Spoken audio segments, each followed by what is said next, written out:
Hello, I'm Nick Briggs, and you're listening to the Legend of the Travelling TARDIS. You say Travelling Time Lord. Do it again. Just do it again. Just for the count. Okay. Just for the sake. Go ahead, Nick. Hello, I'm Nicholas Briggs, and this is the Legend of the Travelling TARDIS.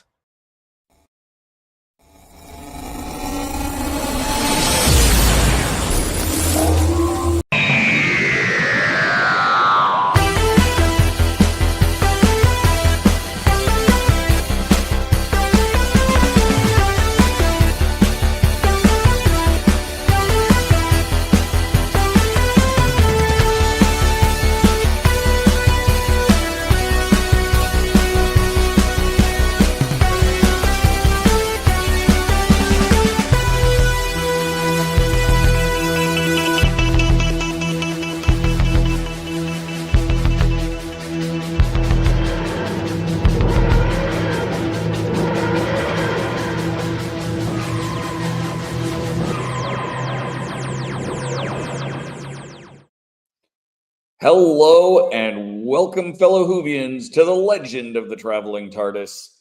I'm your host, Paparazzo Dave Chapman. Welcome, everybody. We are coming at you an hour early, so if you're here, thank you so much for joining us. We've got a great guest over in the UK. It's rather late there, so we're going a little bit early tonight. Of course, as always, I'm not here alone. but we do have a slightly smaller crew than usual, given the time. So let's start with Sean, I think. Hey, Sean, how you doing? I'm doing well. It is a hot day, but I am on a cool panel with cool people, so I'm excited about this episode. How's that? That's awesome. Yeah, no, I'm very lucky. I'm also over in London right now, as well as our guest being over in this side of the pond. So the heat, I brought some of the cool weather with me. Cool being a relative term, just no longer melt your face hot. So yay. Yeah. Right. Speaking of melt your face hot, there's a Christian level segue for you. Mr. Mark Muncy, welcome back. I was wondering who you were going to go with for that. Long time no see, my friend. Yeah, it's been a bit. Sorry, gang. Health issues and all the fun of launching a new book.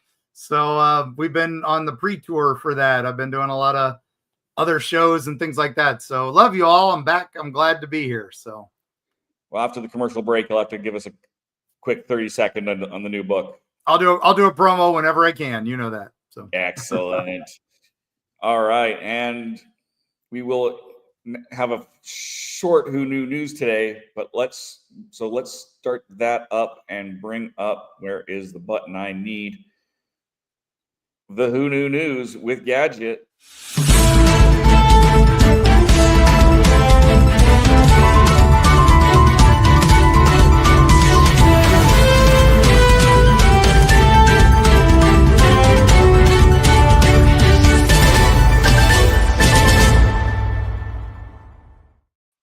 Hey guys, it is hot here in New York and everything, but how's everybody doing? Wunderbar. Well, today, let me just say that we should think about something really right now, because like the doctor says, be kind and everything. Well, some people need a little kindness right now, so I just really want everybody to pray for those that are in like hurricane areas, as well as people for Texas and everything, because a lot of families lost their lives.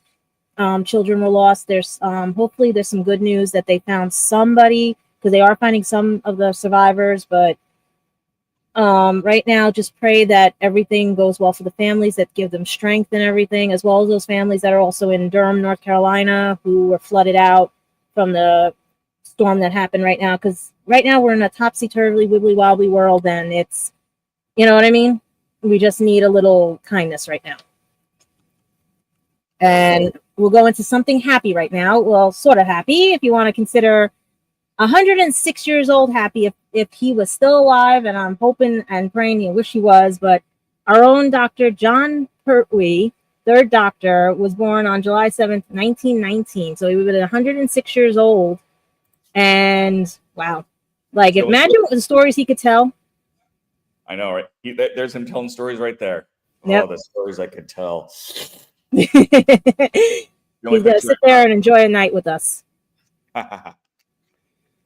And then we have something for those of you unit fans and everything. If you're going to San Diego Comic-Con, it seems that BBC is bringing Doctor Who Universe San Diego Comic-Con 2025 from Thursday, July 24th till Sunday, July 27th, in a fully immersed fan experience that will take over Harbor Club in the Gaslamp District at 100 East Harbor Drive, offering a rare opportunity to step inside the unit top secret black archives, the Candlelist facility featuring the Day of the Doctor. You'll be equipped with a level 1 unit clearance badge. Fans will gain access to a vault of alien relics, timey-wimey tech, pulled from 6 decades of Doctor Who. Inside, expect to encounter some of the Doctor's most iconic adversaries, including Dalek mutants, Cybermen, and the Silence. By the way, did anybody know? Okay. As well as many Easter eggs hinting at the upcoming spin-off series, The War Between the Land and the Sea. So I suggest all of you going to San Diego Con better send us some pictures and some video, because right now I think our own Candyman is probably going to pop a plane to come to this, because this is so cool and everything. And there is some sad news for Who fans. If you've been watching Doctor Who on HBO Max, their contract seems to have run out as of July 31st. I'm just making sure something doesn't go off real quick while I'm reading this to you guys.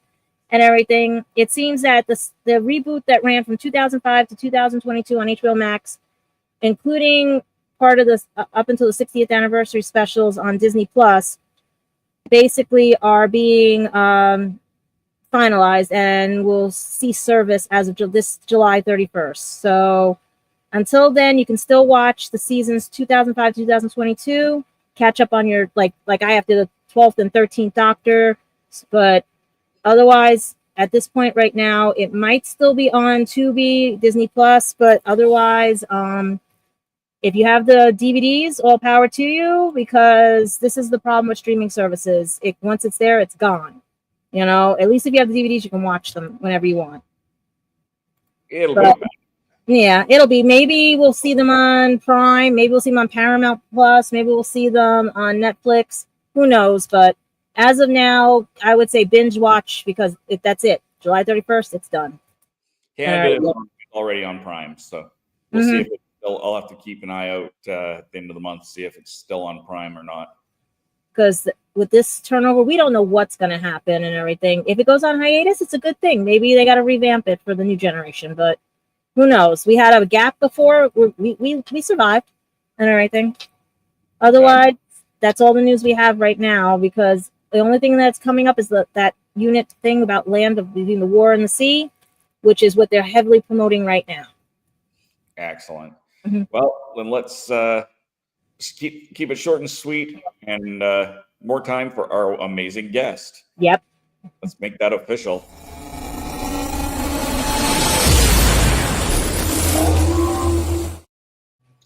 No more news. Yeah, So, it seems you have a lot of authors on today. we do. Almost like there's a reason for that. Because we're doing an interview with an author, Alex Storer, author of Evolution of the Toy Dalek, as well as Blackpool Remembered, a visual history of the classic Doctor Who exhibition. So let's bring him in. Hello, Alex. Hi there. Good morning. How are you? I'm good, thank you. Nice to be here. Excellent. So let's start out with a bang here. Tell us about your new book here, Evolution of the Toy Dalek.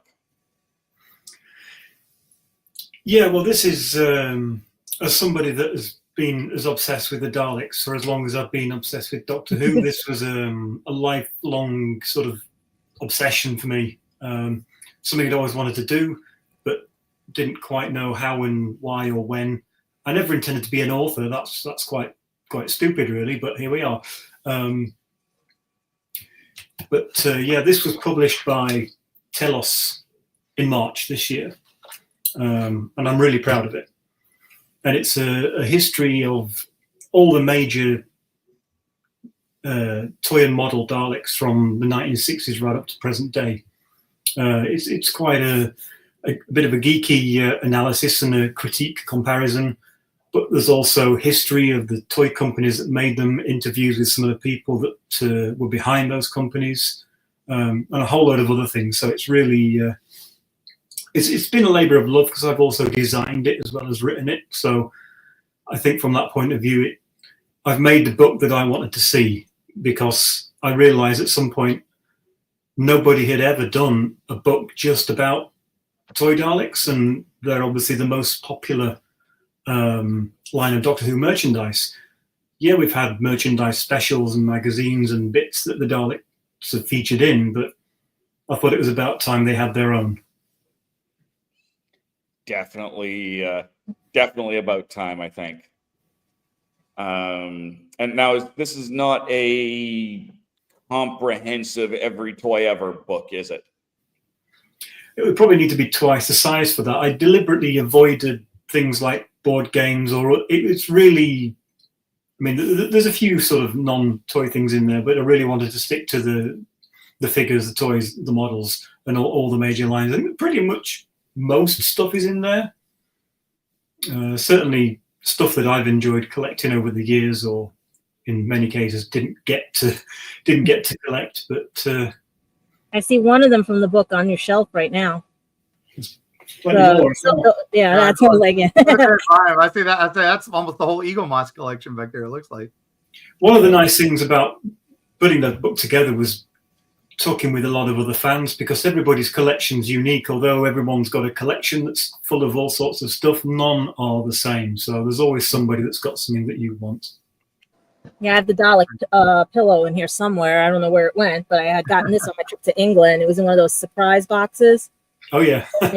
Yeah, I didn't. I was like, wait a minute, and everything. I thought this was cute. You guys heard Dave when he was introducing Alex, right? Because it sounded like the audio cut out for a second while Alex was being introduced. Did you guys all hear what Dave was saying? Because I didn't actually hear the name on my end. Oh, I think we heard. Well, that's not good on mine. Okay, I was just making sure, Alex, that you actually got a chance to have your name introduced. So, yeah, we're a professional podcast. We know what we're doing. No way. I've got a heck of a bit of an echo in where I am, so that's kind of, I think, eating some of the name. Well, I'm trying to keep my microphone. That's part of the fun. So, Alex, you said you didn't want to be an author, but now you are. Have you written anything before this, or is this your debut? I've always enjoyed writing. I just never thought I'd be in a position where it would be published, especially published by Telos, whose books I've been enjoying for decades. No, I'd previously written a couple of Doctor Who books, some free online stuff, and also some music books. So I enjoyed writing. So it was a logical thing to do with looking at what I could do about the Daleks. Could you tie in the electric music with the Daleks one time, or is it totally different? Like you have one set is your author side and one set's your music side. I'm kind of multifaceted. I work as a designer. I'm a science fiction artist and electronic musician. So the writing thing's kind of new. So maybe one day it will all merge into a big, horrible mess, and who knows what will happen. I had sorry. Go ahead. No, Alex was saying something. I'm going to let him. Comment from the audience here. Just Alex Storer is an awesome talent. Yeah. Thank you, the Timescales. Tap the like. I believe you had an interview with Timescales a little while back as well. I certainly did, yeah. It was a good one. Sweet. Is this one of the only legends ever hosted from the UK? Technically, yes, because usually I've been on from the UK, and I know Mark has had to host the odd thing himself, but I think this is one of the bigger ones when it's actually being hosted from the UK, according to American time. Yes, I am. I'm very I had one question for you, Alex. Can I do that, Dave? Yes, by all means. Yeah, go. Okay. All right. Which is, you said you didn't want to be an author. I'm partially a writer myself. I mainly just do essays that concern current news or philosophy or those kinds of things. And I noticed I had a chance to read through a good chunk of the Dalek toys overview that you had in the book. And I noticed that you strike a pretty good balance between detail and keeping it engaging. And I'm sure there's a lot of stuff that you were going through. You're like, I want to be thorough with the things I am including, but I'm sure there's a bunch of detail where, and I know when you're writing sometimes, just for anyone writing, it's just, you have to figure out what to trim. And especially for a nonfiction book, when you're talking about something that's kind of niche, I think you did a great job of keeping that balance in there. And I wanted to ask, was that difficult? Was there stuff that you wanted to include that maybe ended up on the cutting room floor? That's what I wanted to ask. Thanks. Yeah, no, I didn't want to make it a dry history. I thought if I'm going to be writing this, it needs to be, I want my own voice to be present. But I think, there's a lot of nostalgia in the book, but you need to balance that, I think, with facts and information. And I was working on the thinking that, okay, I'm writing this because it's the book I want to read. And hopefully a lot of other Doctor Who fans will as well. But then you think there could be a wider audience than that. So you need to really sort of think about even things just like not getting carried away referencing episodes and forgetting to put the year in. You got to think somebody could be reading this for the first time and not know when Destiny of the Daleks was broadcast or what Davros is or that sort of thing. So it went through a number of edits, but not massively. The origin of the book actually went back a good couple of years. I wrote, there was an earlier version which I put online for free when I'd done it, because I was out of action with a bad back for a long time, and that was when the first draft of the project came together. But then it's kind of grown from there. So it's been a bit of a learning exercise for me as well to sort of find my way in writing about it, but it's the sort of thing I realized that I really enjoy doing. Yeah, and I love niche stuff. I love stuff that you could just go into a lot of detail about. And it's like, I think it takes a talented person to be like, okay, I'm going to make this niche topic from something that's already pretty geeky that we all love very interesting. I love that kind of thing. So dialing the geek up to 11. Right. Yeah, exactly. Mark Dunn says, just saw it come up on my feed to say hello to my good friend Alex from Australia.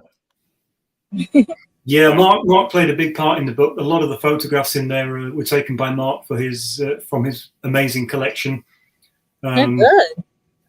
So it was quite a really fun collaborative effort, because Mark came over to the UK in late 2023, and we went up to the Museum of Classic Sci-Fi together, and we just become very good friends. And I don't have everything that's in the book, unfortunately, and but one of the things that I was obviously as the designer of the book, I took a lot of photographs for it, but I wanted it to be illustrated by new photos. I didn't want it to be photos we'd all seen before, which meant that almost everything had to be purpose taken. So we've got over 300 photographs which were all taken for the book.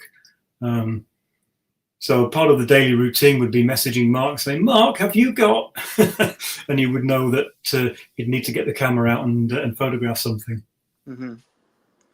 Lots of good stuff in it. Yeah, that's the other book. But also good pictures. But So yeah, you had a lot of Those are photographs great taken. photos. How much did you have to rely on archival photos? Well, that was the whole intention, was not relying on archival photographs, and there aren't any in there, I don't think, apart from some of the 60s stuff. Nice.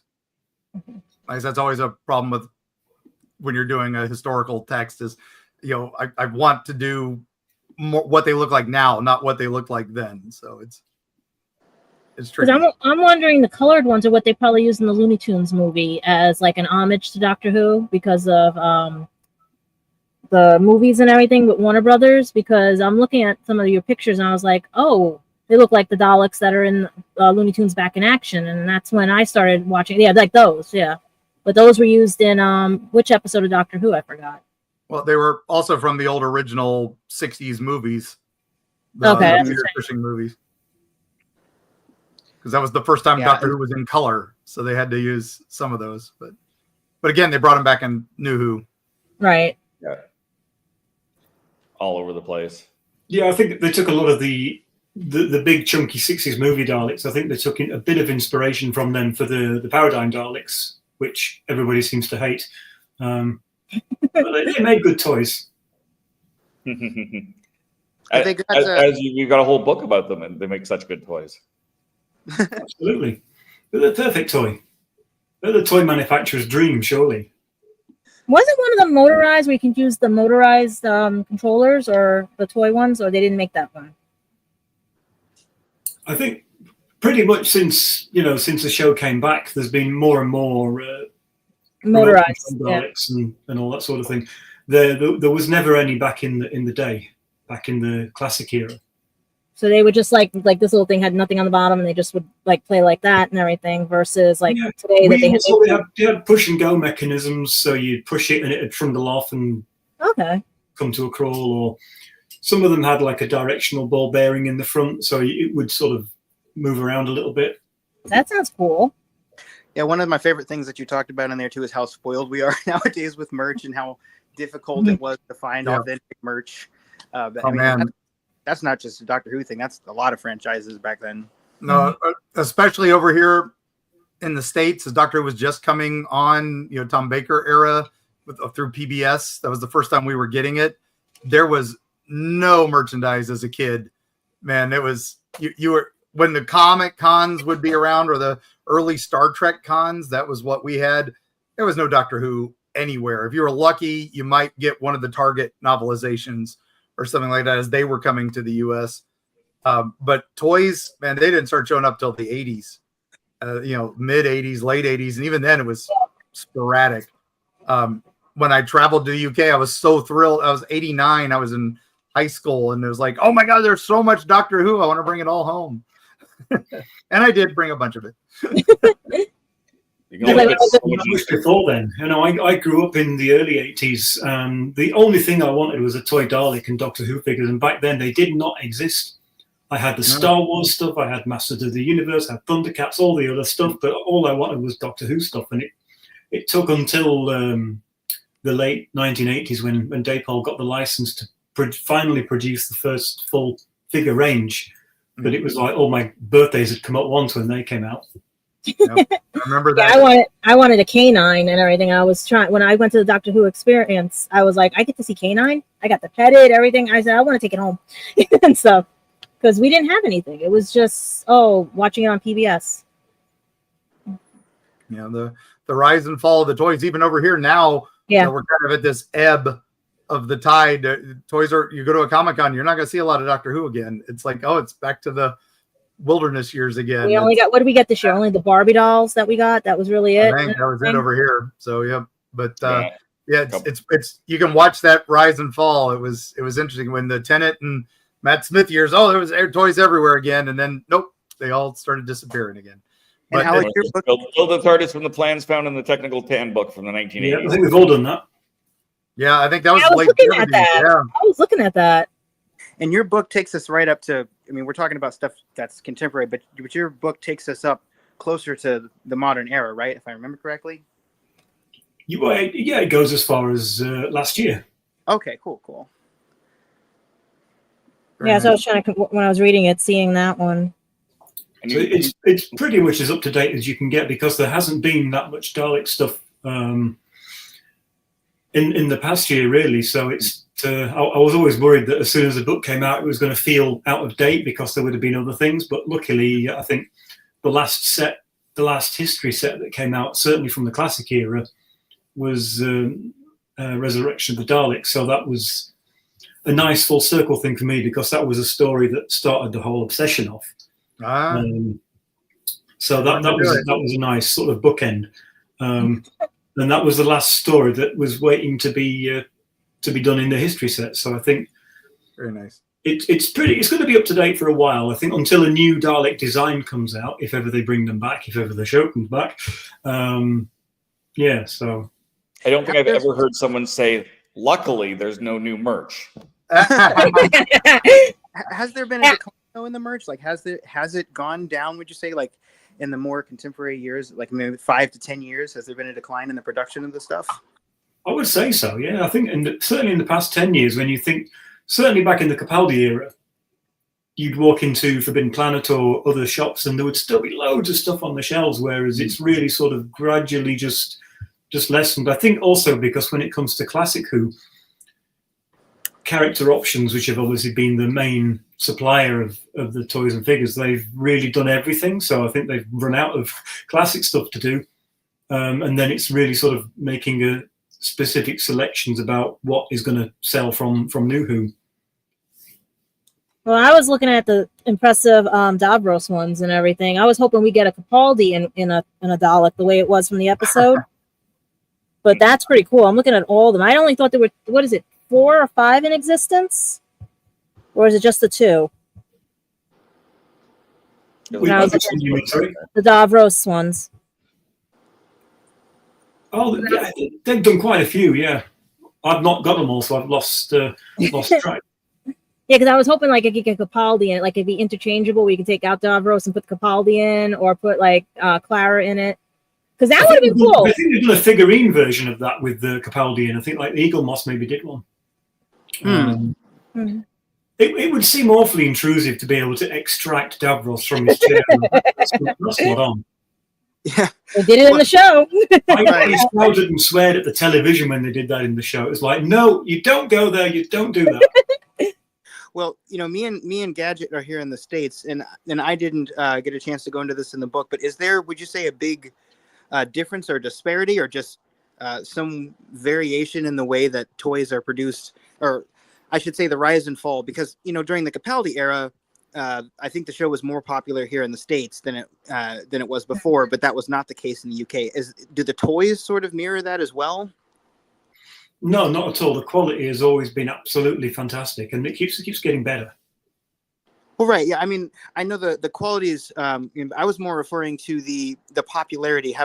Was there a misalignment in the period of peak popularity in like the States or in the UK or maybe other parts of the world? Would you say? I don't think so. I think Doctor Who merchandise is always going to sell, even if the show's not on air. Like back in the 90s, when stuff came out, we still rushed out and bought it. I'm still looking for another set to fix this. That's what I'm saying. It's like all the toys have disappeared. It's like you can't really find anything. And I would have loved to have them bring a Dalek in, but they did. When she was opening the doors and everything, she got to see the Dalek, but that was it. And I was hoping for something brand new, So Someone oh, go ahead, Dave. I'm sorry. I was going to make a stupid joke. Go ahead. No, go ahead. Take your stupid joke. Oh, Good. okay. I'll make my stupid joke because Dave allowed it.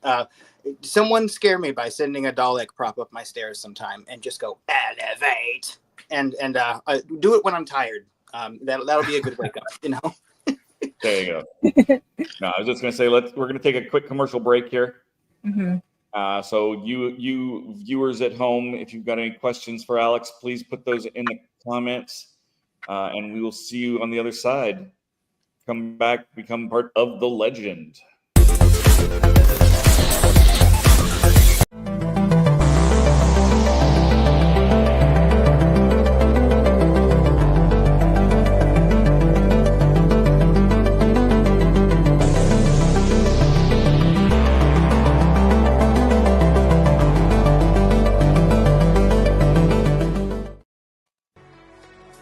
Are you a movie nerd? Do you collect VHS, DVDs, CDs, records, and so much more? Are you looking for clothing from 1940s to 2000s? Do you need cosplay or themed outfits? Come to Ducky's Vintage. We have it all for all budgets, located at the Oviedo Mall right off of the 417. Ducky's Vintage for those born in the wrong decade. I'm author Mark Muncy. And I'm author Erica Lance. And this is Eerie Travels.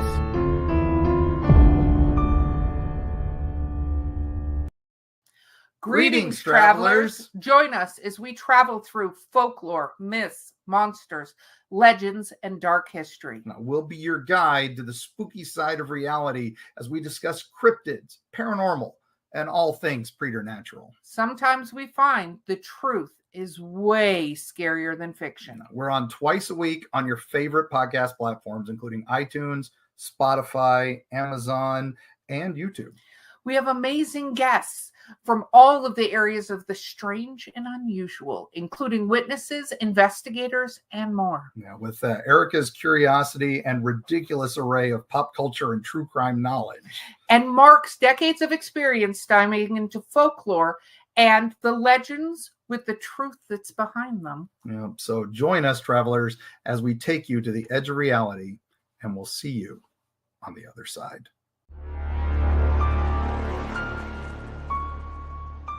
I didn't listen to that voicemail.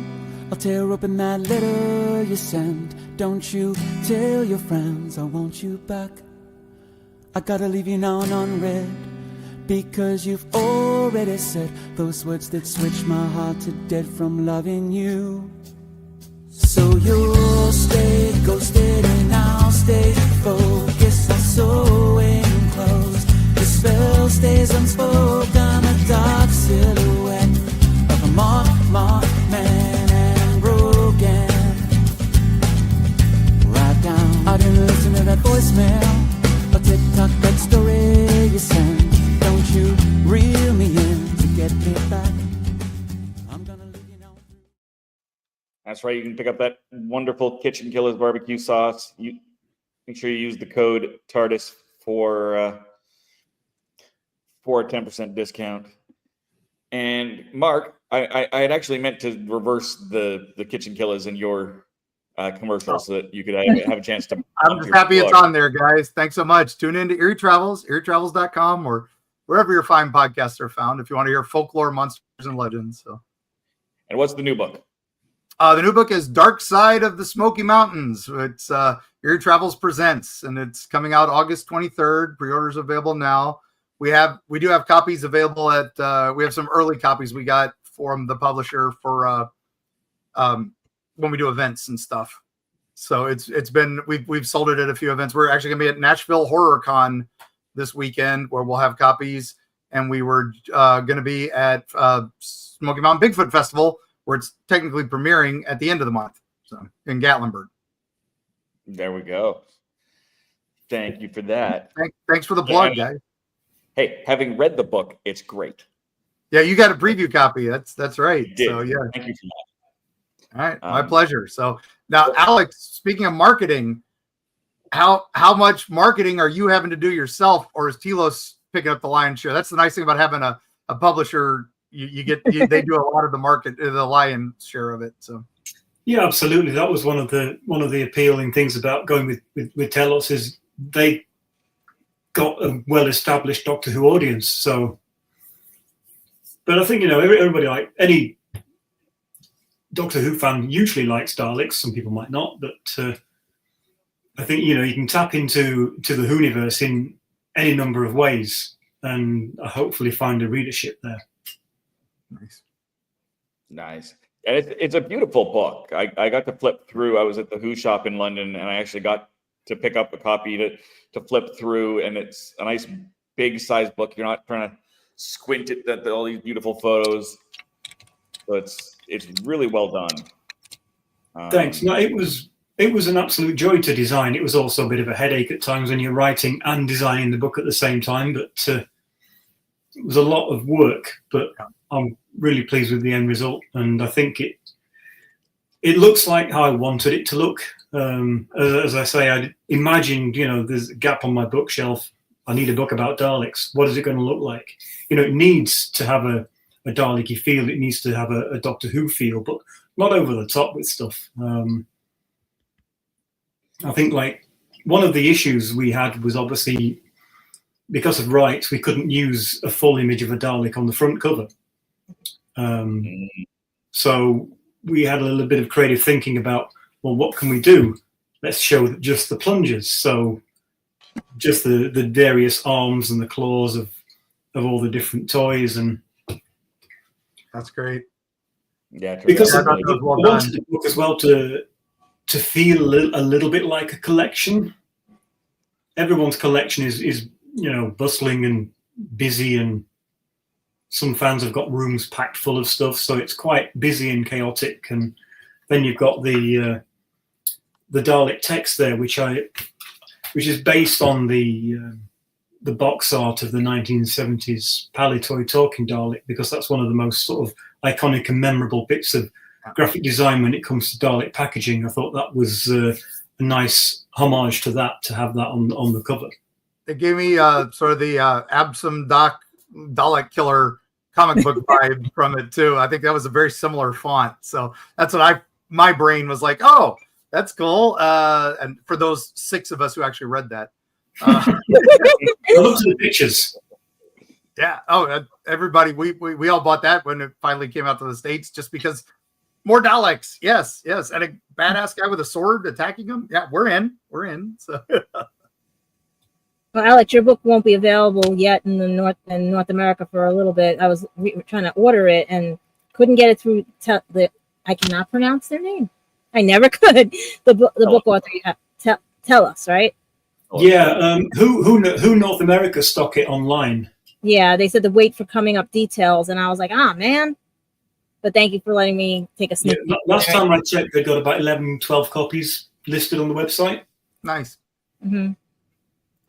Yeah, Who North America was the only way to get Doctor Who toys back in the day. They were the oldest running place, and they were also, if you imported them, if you imported Doctor Who toys on your own and then tried to sell them at a convention, don't. America would come and shut your booth down in a second. Yep. They patrolled every con. I remember a friend of mine had just some import Big Finish CDs that he had paid for, brought them over, and then they shut them down because they're like, nope, can't undercut us. We're the only ones with a license for it. So that licensing is a big thing with toys. So does that come up in your book at all? Not really covered licensing, no. It's been more about the one of the things that I was obsessing over is particularly for the older stuff from the 60s and 70s, is the inaccuracy. So comparing the different models and looking at the various inaccuracies and what worked, what didn't, and then the reasons why, like the BBC didn't provide many reference photographs or plans or that sort of thing. So a lot of toy manufacturers just had one photograph to work off or that sort of thing. So I was more interested in slaving over those little obscure details because I thought that would be more fun to read. Any surprises while you were researching that just like struck you out of nowhere? Yeah, I mean, there was a few things. There was one particular mystery that I've been hoping to solve, and I think eventually did, was in the late 70s, there was a very rare silver and black version of the Talking Dalek made, but only in a very sort of limited number, and they're pretty rare.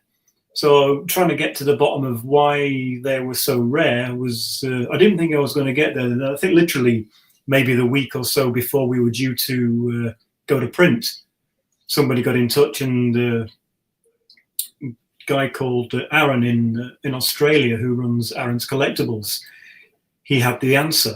So that's in the book.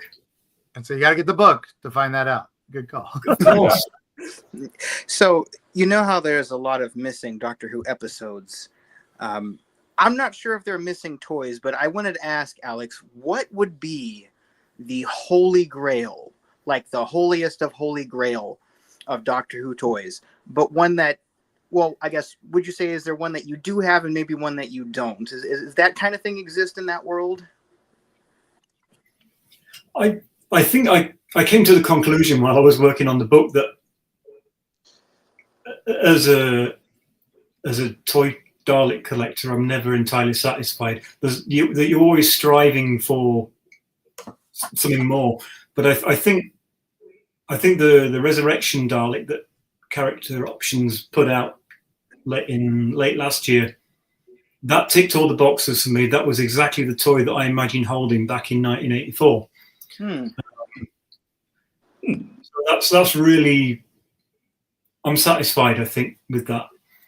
But I'd always imagined somebody making a toy Dalek that you could press the oval on the middle and the top bit would explode, and that hasn't been done yet. So yeah, kind of like in the like Remembrance, I think, right? When they have sort of there's an exploding Dalek in Remembrance, right? Yeah. Couple. Oh yeah, one of them sort of via baseball bat, as I remember. Yep. But, iconic. Yeah. Nice. Mark says in the comments, I was very privileged to share some of my collection and make some scenes of Daleks in action. Good old-fashioned smoke machine and light effects. Works great. Yeah. I took some photos when we had a nice fluffy snow this winter. It was the first time I was able to drag out some of those figures, and you don't realize how good Daleks and Cybermen look in the snow until you put them out in the toys. And then generally, if you have them fighting an AT-AT, it looks really good. Oh, wow. There you go. Oh, are you adding AT-AT versus AT-AT debate? Are we yes. Yeah, I'm an AT-AT guy. An AT-AT. Nope. It's an AT-AT. Nope. That's the noise that Dave's making. He's like, I was brought there at 5 months old. It's an AT-AT. For the first I always one. called it the AT-AT as well. Yeah. The audio novels call them AT-ATs. Thank you. So. Well, AT-AT. And the radio adaptation called them AT-ATs. Yes. Like I said, AT-ATs. And that was a brilliant toy as well. Like I remember I had one when I was little. I remember it was a Christmas present, but I was allowed to look at it for about 3 seconds in the run up to Christmas, probably just to shut me up. Yeah, just let you know it was coming. It was such a brilliant, big, amazing thing with all the compartments that opened and the lights and the little guns and everything. And you I can put found a small one that big in a flea market at a church with 2 little Wars figures of the and I don't know where it is in here. It's like I have the Millennium Falcon somewhere, but I can't find that. I found in the garbage. Someone threw that out. That old original you put that, you could put Daleks in that, and there that thing was huge. I remember that when my cousins had all those. Terrifying. Yeah. Well, Alex, how much back in the day do you think kids were mixing together the Doctor Who and the Star Wars sets, like making a Dalek blast Darth Vader or something? Probably not at all because of the size difference. The toys that you got in the 70s, they were pretty big compared to the Star Wars figures. I think any kid that had still got Star Wars toys when the Dapol figures came out, now you're talking because they were a similar size. They're the right size. I've got a photograph somewhere of, I was on holiday somewhere and I'd obviously taken my toys with me. I got my Sylvester McCoy figure, the Tetrap, and Maximilian from the Black Hole, all around the TARDIS together. Oh, wow. There you go. I'd like Vincent and K9 together. That would be pretty epic. But they would have their own spin-off, surely. Yeah, exactly. Come on, that's like that writes itself. Oh my gosh. No, I think the toy line, back then the 70s was, it was all G.I. Joe, which everybody thinks of little G.I. Joe. No, G.I. Joe was like 12-inch and all that, and the Doctor Who's were kind of around that size, and the Daleks worked well with those. So, now with Daleks, I know you were talking about the Remembrance set. They've done a couple other sets. What are some of the ones that collectors should look out for? What are just any toy a collector should really keep their eye out for? I think one of the hardest ones to find now, and the one that I failed to get at the time because I think Biff Bang Pow's Dalek that they did, just as they released it, they lost the license. And I spoke with Jason Lindsay for several hours while I was making the book, and the interview with him in there is a great read. He was such good fun to talk to. They released this sort of retro Genesis Dalek figure, quite a big chunky thing. But my order never got fulfilled because I think stocks never made it to the UK.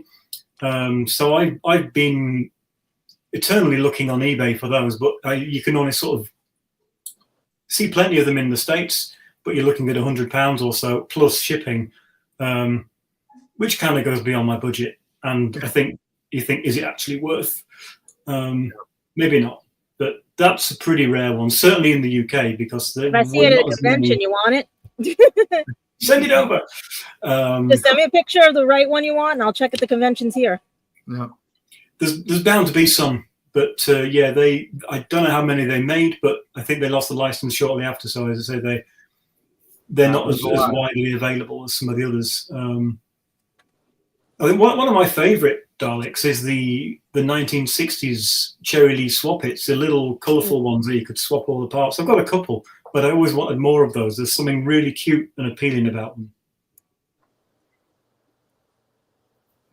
You mentioned that you kind of kept the book to just fairly narrow focus on figurines.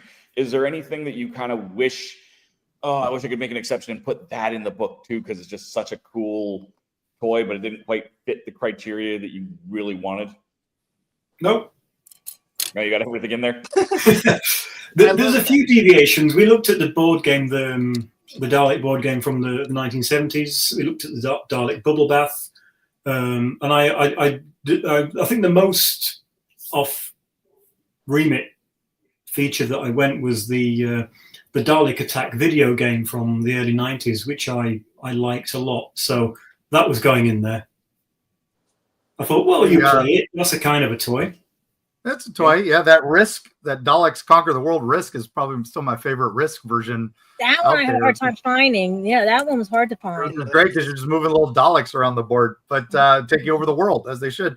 Now, one of our panelists who passed away, a good friend of the show, Simon Fisher Becker, he wrote an amazing autobiography, and it was called My Dalek Has a Puncture. And it was talking about the old Dalek costume. Did that make the cut for your book, the old classic costume. Yeah, there's a page on the two main costumes that were produced in the 1960s. They're both included, and they are both extremely rare these days, especially one because I think there was a fire that burnt the warehouse down and all the stock. So anybody that's got one of those has really got gold dust now. Yeah, those are great. So what? Who's that? Alive! He's alive! He had a quick glass of water and suddenly looks much more fleshified. I don't know what you guys are talking about. What's Hello, Alex. Hang on a sec.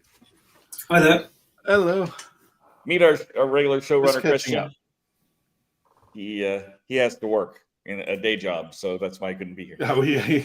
He's got a day job. What is going on with my camera? I'm always out of focus. There we go. All right, back to. So you were in the negative before.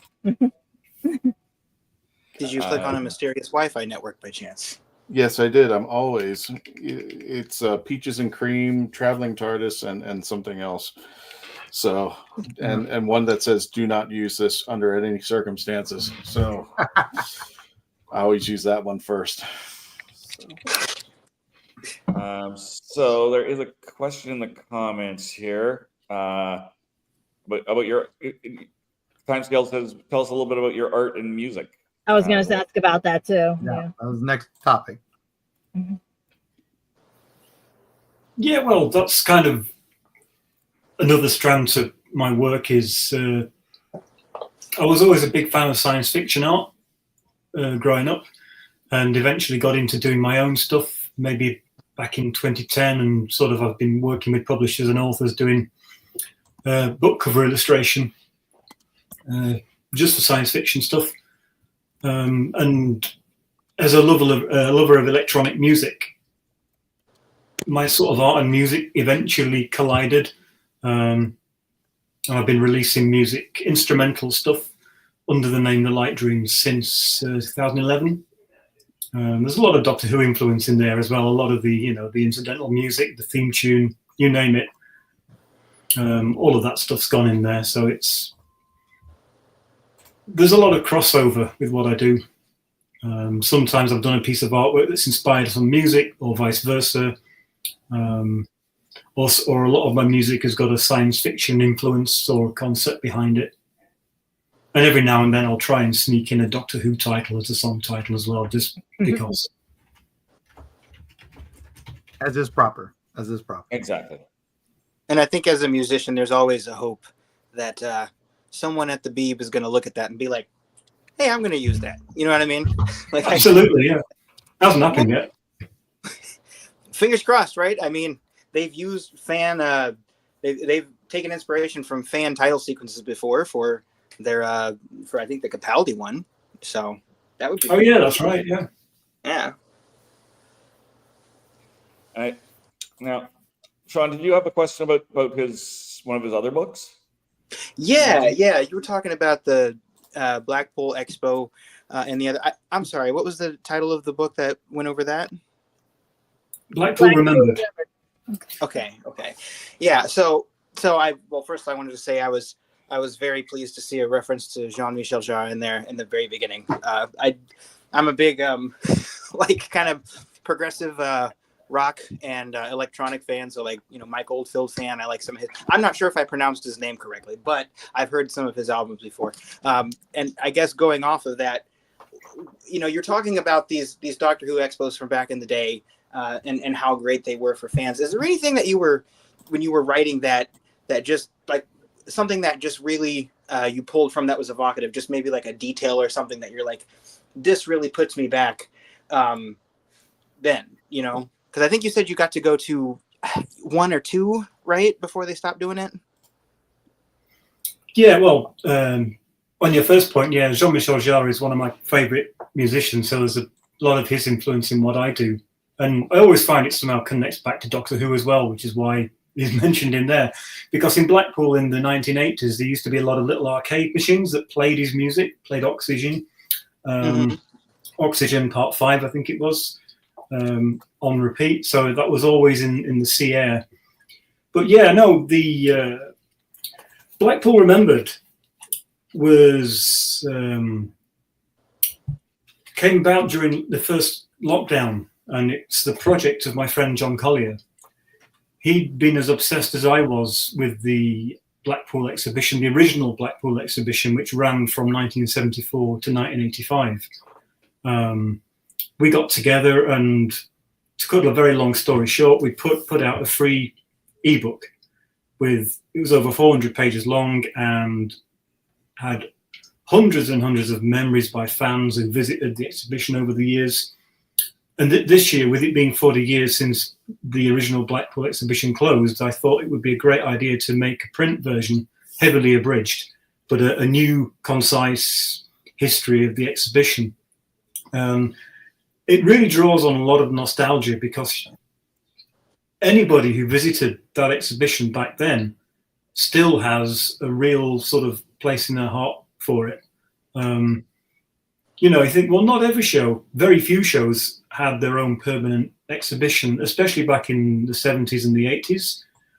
And Doctor Who, of course, had two. It had the one down in the south of England, in Wiltshire, at Longleat House, and a slightly bigger one up in the north in Blackpool.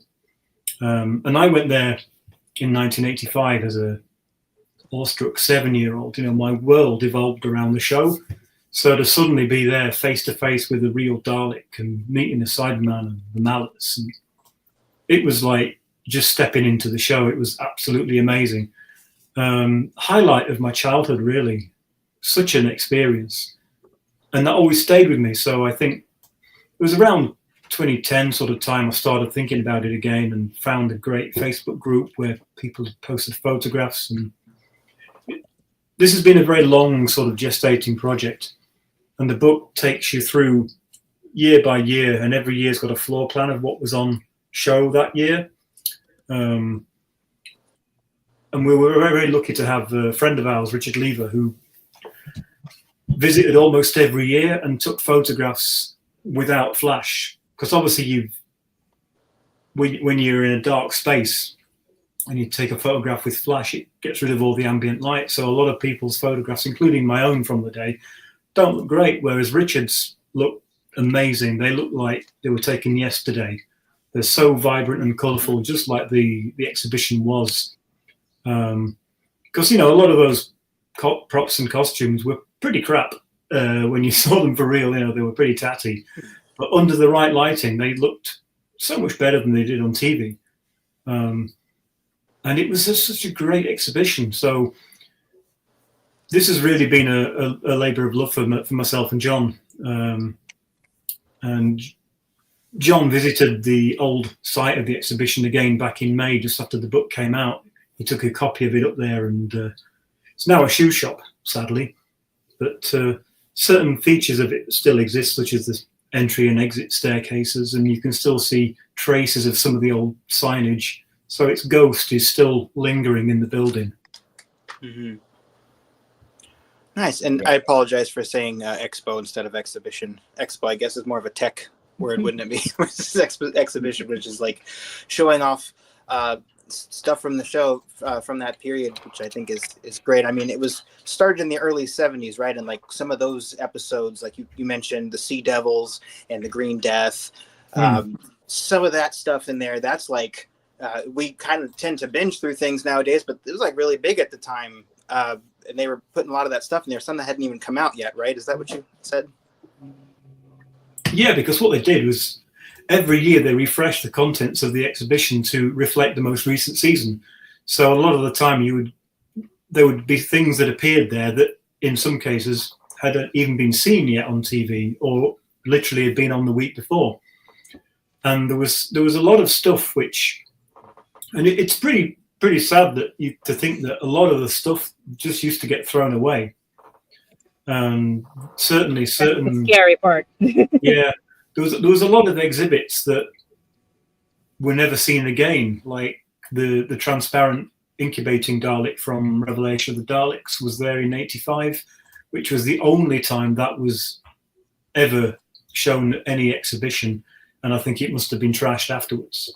And other things like that. So various spaceship models and various costumes and things. So it was a real sort of Aladdin's cave of all the props and costumes, not to mention the shop, which back in the 80s was a haven because it was the exhibition shops were the only places where you could get such a wide range of official Doctor Who stuff. And that was very exciting. Yeah, how long did those run, by the way, when they every year, how many days and how many hours a day about would they run those? Well, the Blackpool exhibition ran it coincided with the holiday season, so it would typically open at Easter and it would run through to October each year. So they'd have the month in between to regenerate the exhibition, which usually coincided with, Doctor Who used to at various points be on from September on through to January or what have you. So as soon as it finished filming and broadcast, they could get whatever they wanted from BBC storage and put in the two exhibitions. Mm. And you said some of the bands that go ahead, Gadget, sorry. No, I was just comparing it to when I went to the Doctor Who exhibit in 2016 and stuff, and some of the stuff you have in the thing I saw at the event, plus the newer Who and everything. So I was trying to figure out which way would it have gone if they had still continued. It would have been like the 2016 or stayed on track like it did with the older version. Well, I think there was the Doctor Who Museum again in Blackpool opened in 2004, and that ran until 2009, I think. Mm-hmm. And that was the accumulation of the old Blackpool, Llangollen in Wales, and Longley exhibitions, plus a lot of the new stuff. So that was great because you got classic Who and new Who all in the same place. So I think, if Blackpool hadn't closed in the 80s, that would have just kept evolving with the show if the show hadn't been canned in 89. But yeah, you would need a much bigger space, obviously, because that was just the basement between underneath the cafe. So because I got to see Betsy is the car and everything. I got to see a lot of cool stuff. That's why I said when I got to see K9, I wanted to take it home. I got to see all of the TARDISes, and I have a picture of it. I got to find it, but it was fun. I got to be on. I was on whose TARDIS did I get to get a picture on? I think it was David's TARDIS. It was Tennant's TARDIS, and that was like fun with everything. And I wish they had kept it because I would have loved seeing this season's TARDIS there, but they kept it at like all the other expos and Comic-Cons and stuff this time. Yeah, it's a real shame there hasn't been a continual exhibition. But I think one of the issues, compared to the old exhibitions, anything they've done since 2005 has really lacked atmosphere. Stuff's just been lit very starkly and not with any creative lighting or, you're just looking at a costume in daylight. Whereas Blackpool and Longley, most of the exhibitions were, you were in the dark for a lot of the time because everything was lit from within display cases on the walls and exhibition bays. Nice. So it was much more mysterious and it just seemed right for the show. But of course, I think we've got obviously Neil Cole's Museum of Classic Sci-Fi up in the north of England now, which is a phenomenal collection of stuff. Even though it's only a small area, what he's got there is absolutely incredible. And that includes a lot of stuff that was originally displayed at Blackpool. And he's sort of taken his cues for the lighting of that, the sort of red, green and blue lighting and atmospherics, and really paid tribute to that. It's really, really worth a visit. And it really does what a lot of the official exhibitions fail to do in terms of really giving you the right sort of atmosphere. You got to go into the new ones with a sonic and just sonic off half of the lights so that the lighting's correct. Do you think if they would have continued it back in the day after Doctor Who got the axe, how much do you think people would have kept coming even though they weren't producing new content for the show? Well, the Longley exhibition ran right up until 2003.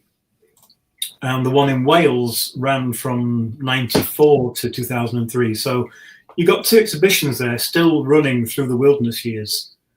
And of course, there was also a devastating fire at Longley, which damaged and destroyed a lot of the classic props. But they hosted conventions and themed days with the actors, so fans still went. Just because Who wasn't on TV didn't mean the fans weren't there, and the fans would still be going to conventions and still be going to exhibitions. I guess from a business point of view, it would have been harder because it wasn't a popular thing, not like it had been. So, right. I think it would have had its challenges for sure. And of course, when Longleat closed its doors, it was only a couple of years before the show came back on TV, sadly. So that could have almost kept going. Well, if there's one thing that Doctor Who fans are good at, by the way, it's waiting it out. I don't know what's going to happen to the show now, but I think even if they continue with the Comic-Con and stuff like that, I think fans will just always want more, even if the show's not running. Agreed. Kristen, do you have a question? Well, I'm afraid because I don't know what you've asked him. I just finally showed up. So, hello, Alex. I guess one of my questions is favorite Dalek episode. Resurrection. Oh, okay. I love the Dalek color scheme in that, and I think it was the one that really started off my obsession. And I love Revelation equally. I think it's a brilliant story. I love the morbid, dark humor. But I think watching Resurrection at the time, how old was I? 84, 6 years old. It really made an impression on me. I was fascinated with the Daleks. And, it's not the best story, but it's a great action adventure. There's decent visual effects in it. Davros was fantastic. It's just, it's one of the, for me, that's one of those comfort Who stories that I can put on at any point and never get bored with. He's pointing the gun at Davros and we're like, do it. just do it there. So with all the toys that you've seen around, I'm assuming you've already been asked what's your favorite, but is there something like that you purchased one of the Dalek toys and going like, why does this do that? Or, that was been defective or something like, when we have toys over here, sometimes they put out the wrong editions and such. Is there ever been a Dalek where it's like, okay, its arm moves up and down and does not supposed to do that? Or some ones that have been defective and just said, hey, that's not what a Dalek does? Not really, no. I think when you look at some of the toys from the 60s and 70s, obviously they weren't that accurate. They were still nice and Dalek-y. Right. I think certainly when I was putting the book together, I would be looking at those and thinking, by looking at the 1970s Dennis Fisher Dalek, for example, it was silver with blue hemispheres and a red dome. It's like, well, there hasn't even been a Dalek on TV in those colours. Granted, Terry Nation had one, and there was the Weetabix cards that had that colour scheme in, so it sort of came from the comics, I guess. But you think, hang on, Daleks hadn't had blue hemispheres on TV for years by that point, so why putting a toy out that's not up to date? Looks like we have a question from Jim. He says, do you have a Dalek, Emperor Dalek? Where are the sides fold out like arms? I don't think so. Oh. That's a toy design where the arms fold out? I don't know. Is there Alex, is there an off the wall crazy design that you've seen in a toy that you wish would appear on the screen in an episode? From anything? Yeah. Well, I've always wanted a Malice from The Awakening. I think that would be a brilliant figure. Either the big face breaking through the wall or a little one that you can hook on the side of your TARDIS walls. No one's done one yet, and I don't know why. I'm relying on some of the 3D printing stuff that's coming out now that someone's going to do one. Because that was one of the scariest moments in Classic Who for me, and I think it was such a great design, and it just hasn't been done. Okay. What's your take on the Paradigm Daleks when they first appeared? Because I know a lot of people were a little bit, the Hooniverse kind of split on this one when they showed up, and they hadn't been seen since, except for, I believe it was Asylum of the Daleks, and that was the only time we've ever seen them. And they kind of they've gotten a bad rep, but do you think that was a good idea, or do you think this was going okay? As a friend of mine called it, the Skittles Daleks, taste the rainbow. What do you think of the different multicolored Daleks in this particular case? Yeah, no, I hated them. Really hated them at the time. I think in the UK we tend to call them the Teletubby Daleks. It was like the design of the Dalek is so perfect. Don't bloody mess with it. You know, you don't need to be taller. They don't need to be fatter and wider. They don't need to come in Skittles colours.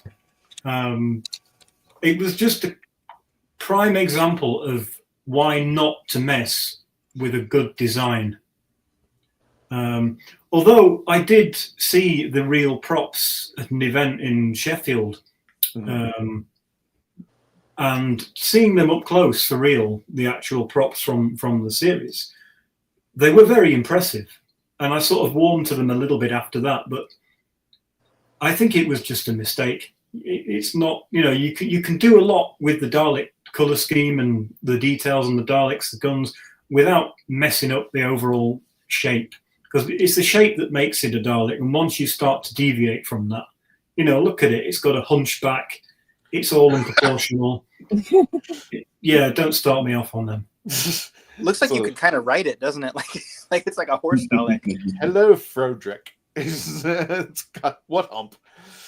So not so much on the Paradigm Daleks, and yeah, they did make a good toy though, because they already look like toys. Well, I think that's what they were trying to impress, was what, you know, we have different colors, so different kids would have a different favorite one. And I always thought the Paradigm was like they were trying to do like a Star Trek, like the reds were for security and the blues were for like science, and the white ones were the military. I thought that was the goal in there. The red shirt, depending on what era. Yeah. Oh yeah, all the red Daleks are sent in to save the Doctor. They're the ones that go on scouting missions. I heard a news report that in person the Paradigm Daleks looked pretty intimidating because they were tall, but on a tiny screen it just kind of looked like Fisher-Price toys with a tiny doctor next to them. My sister described them as Fisher-Price toys. You know. Yeah, the actual props are pretty big. They're pretty chunky, much bigger than a regular Dalek.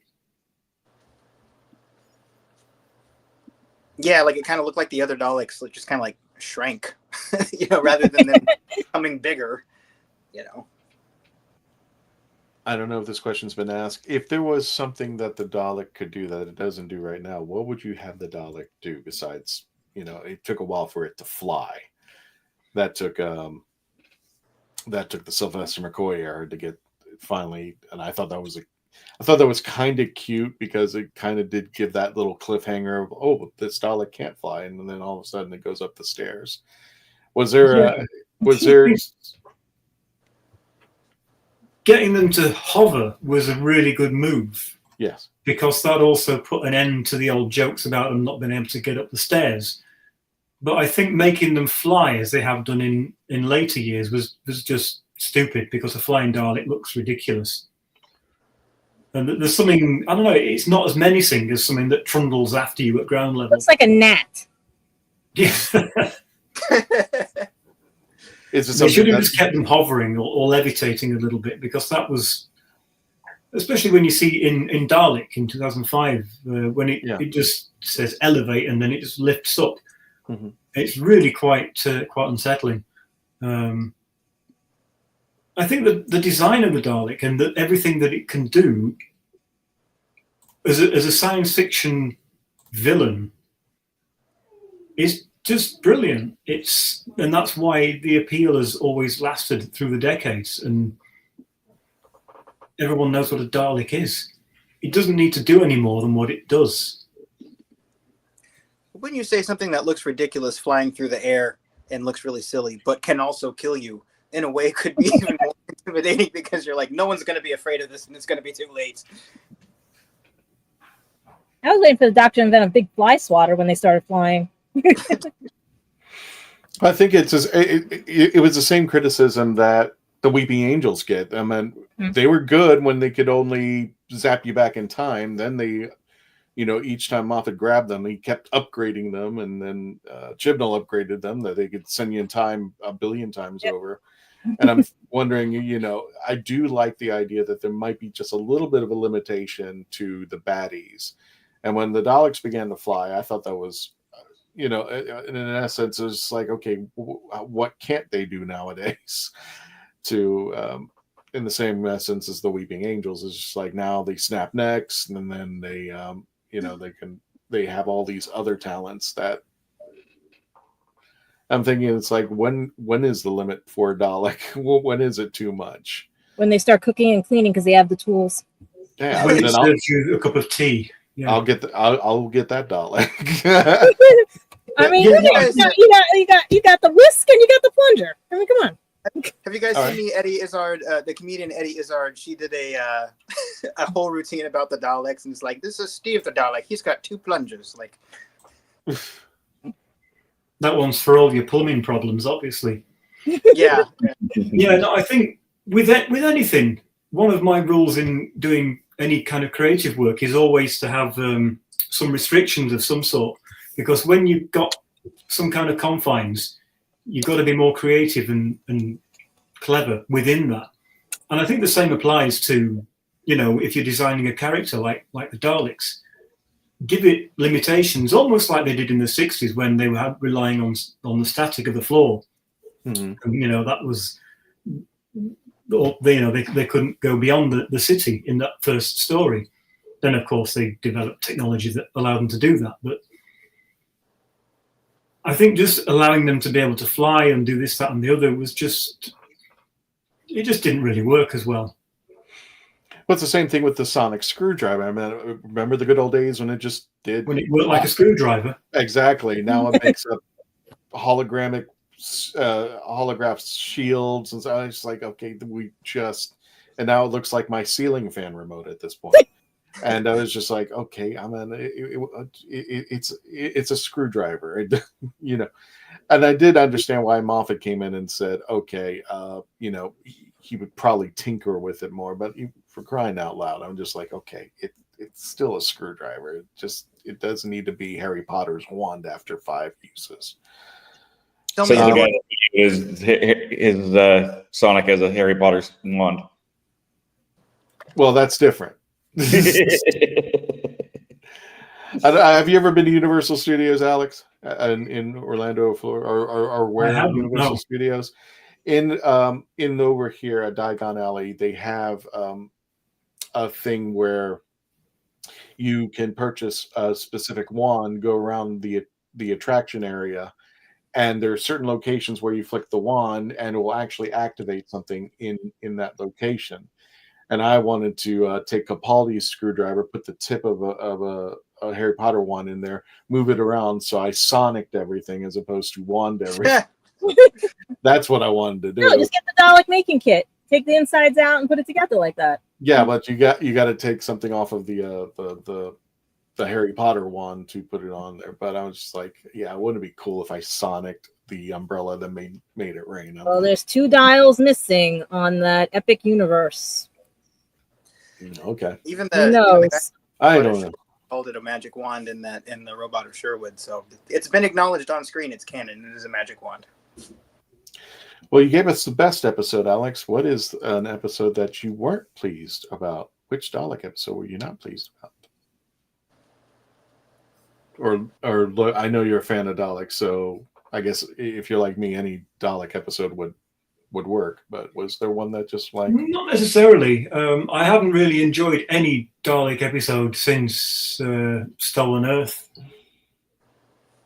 Oh, okay. I didn't like Army of Ghosts and Doomsday either. It just like, nobody really knows how to write a decent Dalek story anymore. Asylum had potential. I thought that was really had a great premise, but they didn't really do very much with it. I'm kind of glad that there hasn't been a Dalek story in the past couple of seasons, because it's just like, they don't need to be there for the sake of it. Give them, the more frequently they're used, the less novelty there is, the less to look forward to, the less excitement.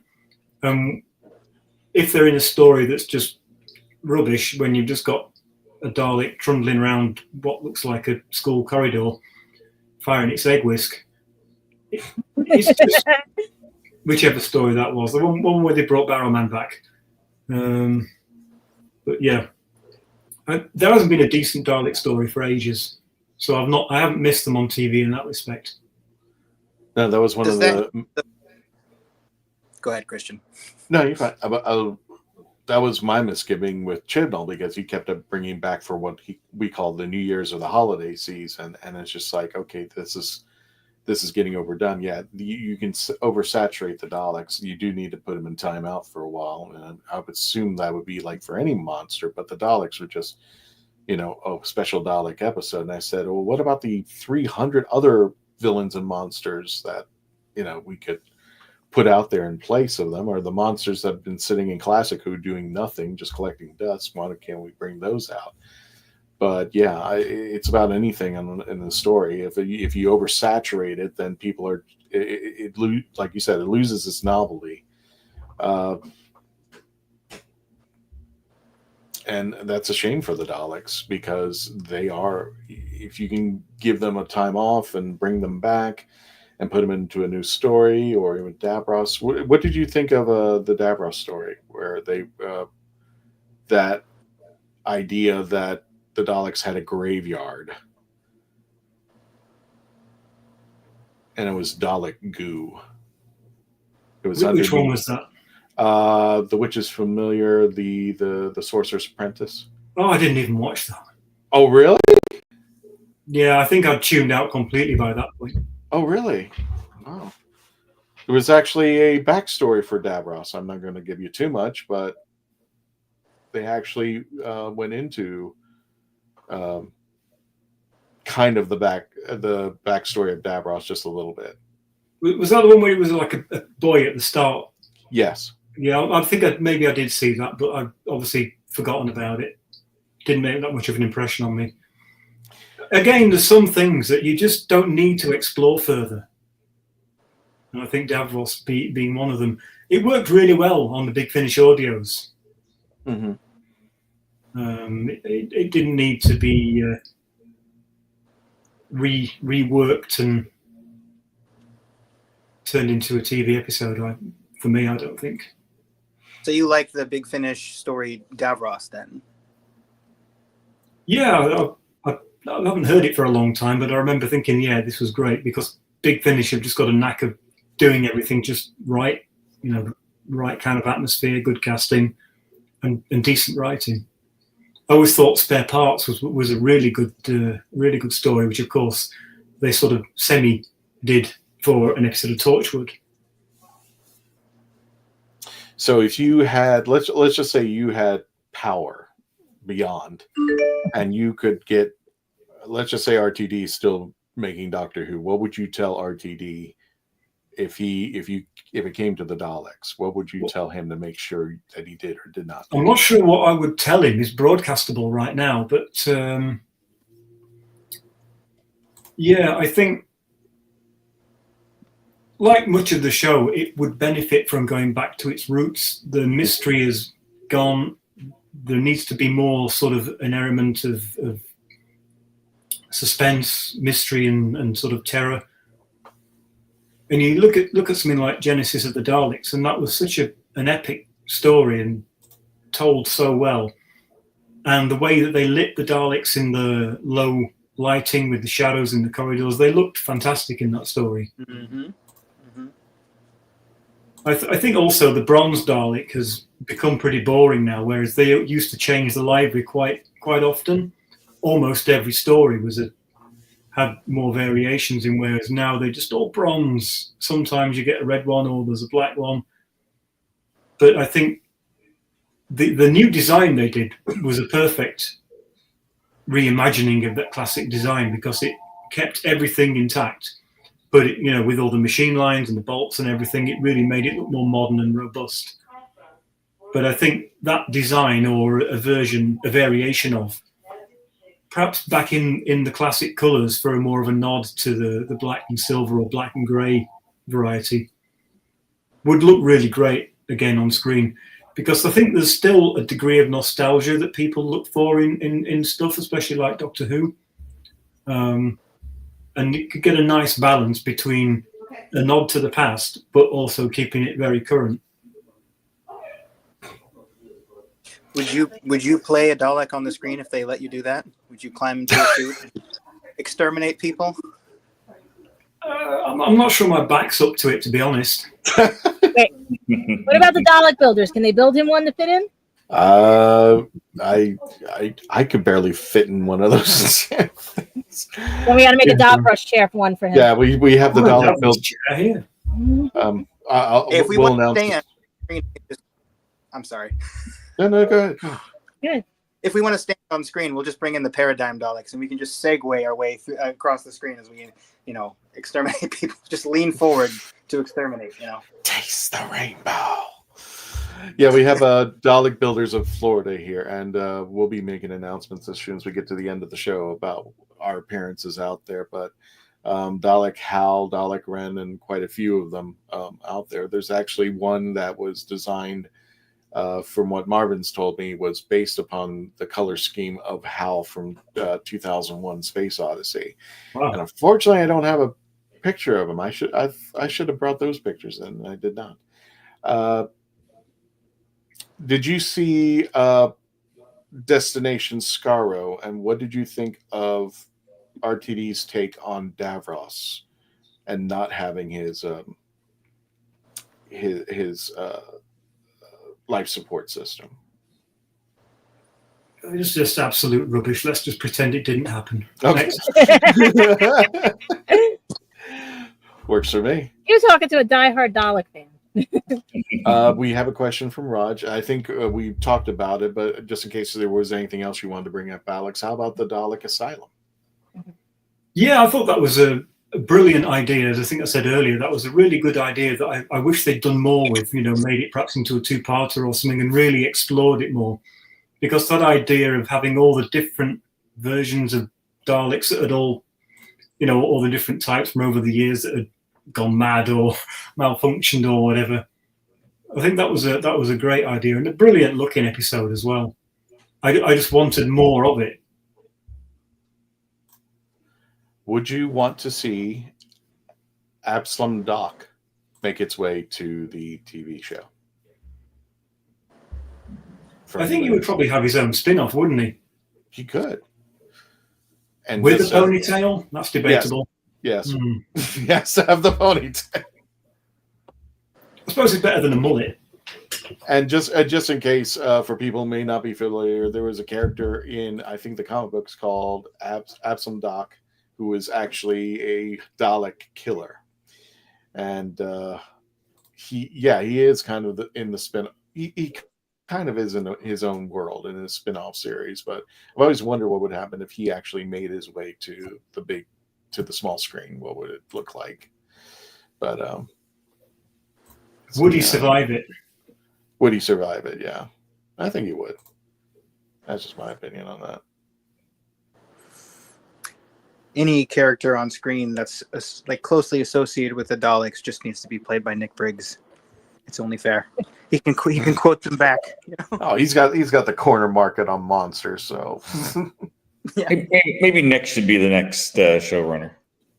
There you go. Oh, unambiguously, I think that's true. I think he's. I'd vote for Nick. I vote for Nick too, but his hands is too much in Big Finish, and he's putting out like one every day at this moment. And it's just like, wow, I can't even keep up anymore. It's just like either I have to rent, I have to not pay for the mortgage, or fill myself in a room full of Big. Yeah, I think finding the time is a hard thing. I really enjoyed the Big Finish audios back in the late 90s, early 2000s when they first came out, before the show came back, because it was really plugging the gap. But I've always preferred to watch Doctor Who rather than read it or listen to it. So what's your favorite Big Finish audio with the Daleks, and why is it Jubilee? I'm not sure I've even heard all the ones they did. I think although it's not a Dalek story, there was a Dalek moment in it. I think one of my very favourite ones was Dust Breeding, which was quite an early one they did. But that I've heard was about that. that was a great story. So for What was those it of called? you, Sorry, what was the name of the Big Finish? I didn't hear. As Dust Breeding. Dust Breeding. Okay. Yeah. Sorry, Christian. And just in case, if you need to get it, you can get the link. I posted it in the link to all of our StreamYard destinations. It's www.amazon.com/evolution Toy Dalek Alex Storer, and you just put Mark's in there. It's in the chat, so you can just paste and copy wherever. Is there any other place besides Amazon they can get your book there, Alex? The Telos website is, I guess, the main supplier, particularly for the UK. But yeah, any bookstore can probably order it in for you. And Blackpool Remembered, of course, is also available exclusively via Amazon, and that's available worldwide, I believe, because that's published by Amazon. And is your music only available on stream, or do you have some CDs and everything we can order? Both. I'm on all streaming platforms as The Light Dreams, so Apple Music, Spotify, Tidal, all the rest of it. Bandcamp is probably the main home for my music, where it's CDs and downloads. I'm going to put this into the chat too. This is where is it? Here it is. The Telos. If you want to get it from Telos, for our friends in the UK, telos.co.uk/shop/Doctor Who/Evolution TV. And you can get that on there. Oh, yeah, that's a good question, Raj. Is it at Barnes & Nobles as well? I think it may be, or you can order it, get it on order. Didn't we say it was Who? It was the Who page, right? That I was telling you about. North America one. Who North America? North Yeah. America. Yeah, it's on their website. So they've still got a few copies. Mm-hmm. All over the place. It's even in a shop in New Zealand, which I was amazed about. But it's just been so exciting seeing it not only landing in people's homes, but turning up in all corners of the globe. So, well, Alex, I know it's late in your area, and if you need to go for it. But is there any final words you want to tell our audience about something that you haven't had a chance to talk about your book here, and anything that you would like to tell our audience? I don't think so. I mean, I think if you like Daleks, then this is definitely a book for you. And any fans of classic Who, and particularly the exhibitions, and Blackpool Remembered is the closest thing to time travel that myself and John could come up with. But it is a really in-depth researched book about the history of a very iconic exhibition. And there's plenty of Daleks in it too, because I also designed it, so there couldn't not be, really. No, I think, I'm really grateful for anybody that's going out of their way to read or buy either of these books. I think, when you've not really published books before, you suddenly feel like a bit of an imposter. But when I first met, I've been good friends with Steve Camden for many years. And Steve wrote the foreword for the Blackpool book, coincidentally. He was assistant K9 operator in 1979. He was in the right place at the right time, found himself working on the show as a 16-year-old, and he's been associated with Doctor Who ever since. And I first met him at a convention in 2002. And I remember saying to Steve, I said, I really want to do something. I want to produce something. I didn't know what. Just make, design, draw, write something that would be out and available in the Who sphere. So it's only taken 23 years, but with these two books, I've achieved that, and I'm really proud of it. That's good. Mm-hmm. All righty. Well, Alex, thank you so much for coming on our show. Don't forget. There you go. Let me. They're the books. Oh, Alex, bring him up. Bring him back up again, so everybody gets to see them. And if anybody wants to screenshot this, go for it. There you go. So, Evolution of the Dalek and the Blackpool book. Make sure you can get them from Telos Publishing or at Amazon. And we'll go ahead and wrap up the show. So without further ado, our philosophy. Mr. Sean, where can people find you? You can find me on YouTube at Our Philosophy is 9119. I think that is the correct number. If you want to see me talk about nerd/geeky content in a queer-friendly space, including a lot of Doctor Who stuff, I do that over there.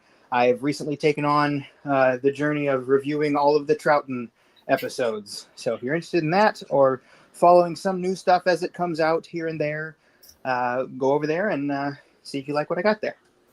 Thank you. Thank you. Gadget, where can people find you? Everywhere and anywhere. I just got it right now, the 4-day pass to Anime NYC. So if anybody wants to catch a glimpse of me with the Legend of Traveling TARDIS Squishy, we can get your picture and you can be the next honorary companion. That's going to be August 21st through the 24th. I'll be at the Bronx Comic Con August 2nd and New York Comic Con. I'm waiting on that, but I think I got that nailed in for October. Otherwise, it's anywhere and anywhere here in the Bronx, New York. And you can pick up my books, Copley and Newcastle Journey and Beyond, and the unofficial D&D guide for kids under 10 and a few adults on lulu.com, because I'm going to have to raise the price, though, guys. So get it well before I have to raise them and everything. And you can see the link right down there below. But trust me, if you have any kids that are dyslexic and autistic, they will love this book. Anybody wants to find out my trip in England, it's interesting and everything. So check it out and everything. And also be kind and pray for Texas. And just to point out that that website right down there for Gadget has both books added, despite the fact that it's a link specifically for the both books are on there. We also have the hard copy, the audio on there, and pretty soon I'll be working on probably books 2, 3, and 4 because they're in the can right now, trying to get re-edited. Speaking of which, Dave, when did you last time you spilled the geek tea? Exactly. Geek tea on Sundays, right here on the Traveling TARDIS, of course, on Tuesdays. On my own channel, youtube.com/TheRatHole.ca. I'm a little quiet on there for the next couple of weeks, but as soon as I get back from the trip I'm on right now, immediately I'm going to be streaming for 2 days solid from RPG-a-thon in Edmonton. So if you are in the central/northern region of Alberta, please check out RPG-a-thon. Come say hi. And of course, my new show, The Happiness Patrol. It's a good show, guys. /at Happiness Patrol Show. The second episode just dropped this past Thursday, and episode 3 drops on the 7th of August, first Thursday of every month. Gotcha. And if you're around the Brussels area, I don't know if we have anyone watching from Belgium. I'll be in Brussels here in a few days for the Quad Ball World Championships, Quad Ball World Cup. All righty. And as for myself, I love that we can see the volume track. That's a new one for StreamYard. They updated a lot of things. They updated a lot of things. For us, you're going to love this, Alex. First of all, we're talking about Daleks and the Dalek Builders of Florida. Not this coming weekend, but the following weekend, July 19th, it's starting at 11 a.m. Over in Melbourne, Florida. The Daleks will be invading Famous Faces and Funnies, one of the largest comic book stores here in Florida, a day with the Daleks. So Ren, Hal, and all the team from the Daleks of Florida will be there to answer questions. We're also planning on having a cosplay contest, Doctor Who trivia, you name it, we're going to be out there for most of the day. So please, and again, free admission, free parking at Famous Faces and Funnies. And the Dalek Builders will be joining us over at Ancient City Con, where September 12th through the 14th, World Golf Village Renaissance Resort in St. Augustine, Florida. We'll be there with the Dalek Builders, and they'll be invading the World Golf Village Renaissance Resort. So I can't wait for that either. And see the special guests. If you want to get your tickets now or any information, ancientcitycon.com. And also don't forget, and this is the one that everybody loves, Alex, we're the only Doctor Who podcast sponsored by barbecue sauce. So Is that post-extermination? What's that? Is that post-extermination? Yes. It's pre. They're shipping a Dalek in the picture too. Yeah, next time. Kitchen Killers barbecue sauce. Get it now you can write on the email kitchenkillers at gmail.com and make sure you put somewhere in the subject line or in the post TARDIS for your 10% off. Also, we'll be providing the barbecue sauce over at Ancient City Con, as well as at Famous Faces and Funnies 2 weeks from now. And you saw the little skeleton earlier, so if you notice anything, if you know anything about us, Alex, Halloween now begins July 5th, the day after Independence Day, and I got the traveling TARDIS to take it, and there's this place called At Home. Not a sponsor or anything, but I just had a good time taking over there. It was just huge. I mean, just a huge selection of Daleks of Halloween stuff. Yeah, and I was getting used to also playing around with my editor, as far as I'm trying to get as good as Faith, who does our thumbnails, and I was just playing around with some ideas, and I think everybody loves it, especially around Halloween. We're hoping to return to Halloween Horror Nights.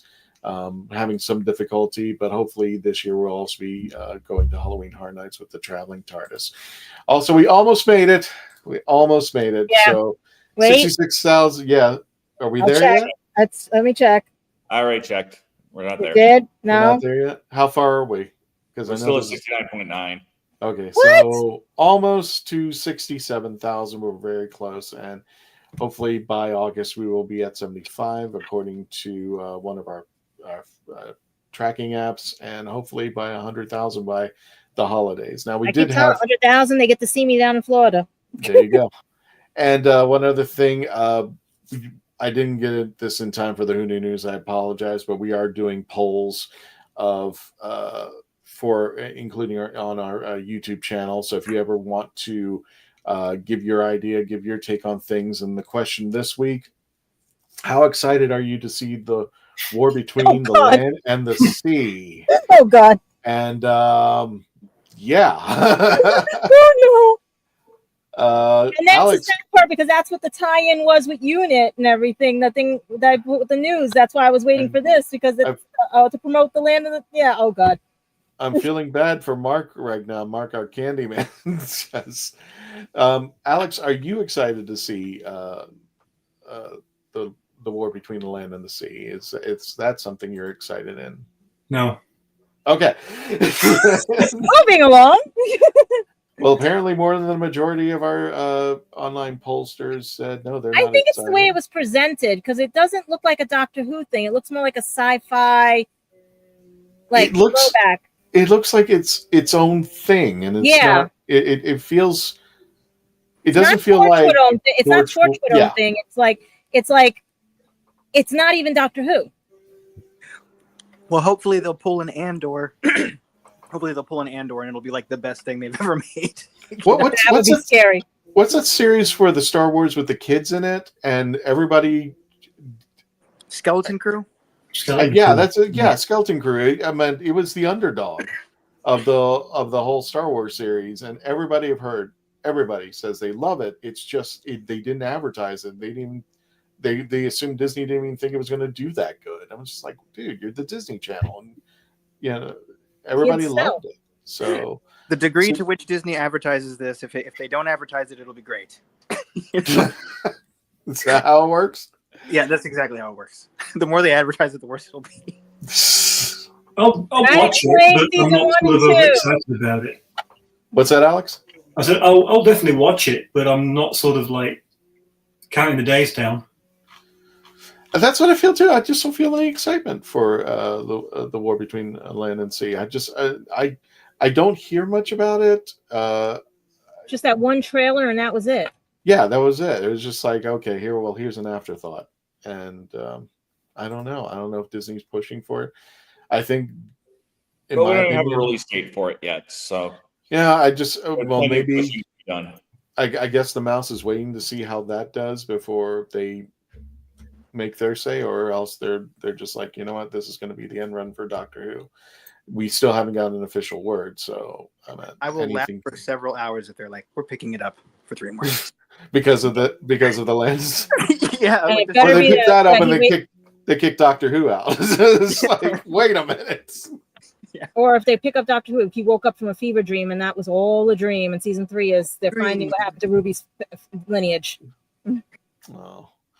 Well, with that in mind, folks, we'll see you next week. Next week should have the Dalek Builders and our friends from Famous Faces and Funnies. We're going to be talking more about the little get-together that we're going to be having in Melbourne, Florida. Alex, thank you so much for coming on out there. And everybody, as a reminder, please don't forget to like, share, and subscribe. That will help the algorithms, and hopefully it will kick us over to 67,000. And of course, missing something here. Where is he? Please don't. Oh, okay. If you're not familiar with it, we did lose Simon Fisher, and we want to make sure that he's in every episode that we do. And everybody say goodnight to Simon. And of course, for anybody who's been watching us, Under a rock. It's different type of Rose. And whatever you do, folks, be safe out there. Mm-hmm. And until the next adventure, where's the damn button? Simon wants to say. Tony, take us out.